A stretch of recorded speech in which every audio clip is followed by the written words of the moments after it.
সকলোকে নমস্কাৰ জনাই মোৰ অন্য এটা মিনি ব্লগলৈ স্বাগতম জনাইছোঁ। আশা কৰিছোঁ ভাল আৰু মোৰো ভাল। চুলি তুলি মেলি লৈছোঁ, ভয় নাখাব ৰ'ব। মই ক'লৈ আহিছোঁ জানেনে? এটা শ্বৰ্ট ফিল্মৰ কাৰণে অভিনয় কৰিবলৈ। সেইবাবে মই ৰেডি হৈ গ'লোঁ লৰালৰিকৈ। যিহেতু দেৰিয়ে হৈছিলে, মোক কেনেকুৱা লাগিছে বাৰু কমেণ্ট কৰি জনাব। আহি পেলাই ৰেডি হৈ বেলেগ এটা লোকেশ্যন পালোঁ। লোকেশ্যনটো পাই আহি দাদাহঁতৰ ঘৰ সোমালোহি। যিহেতু জানেই শ্বৰ্ট ফিল্মৰ শ্বুট চলি থকাৰ সময়ত ইটো ঘৰৰ পৰা সিটো ঘৰলৈ আহি থকা হয়। আৰু শ্বৰ্ট ফিল্ম কৰি থকাৰ মাজতে দাদাই ক'লে যে চাহ একাপ খাই ল'ব। যিহেতু ইহঁতে বাহিৰত কৰি আছিল, আমি দুজনে খাওঁতকৈ চাহকাপ খাই ল'লোঁ কিন্তু দেই, আপোনালোকে বেয়া নাপাব। সেইবাবে চাহকণ খাই পেলাই মোৰ অভিনয়টো ষ্টাৰ্ট কৰিলোঁ।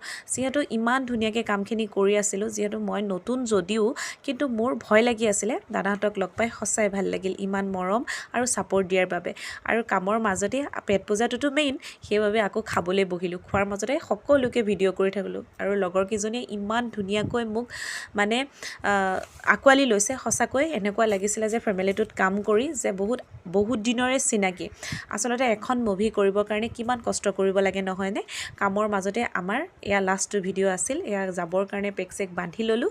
বান্ধি কৰি লৈ আৰু অকণমান জিৰণি লৈ সকলোকে বাই বাই দি পেলাই ওলাই আহিলোঁ। আজিলৈ বাই বাই দি আকৌ লগ পাম অন্য এটা ভিডিঅ'।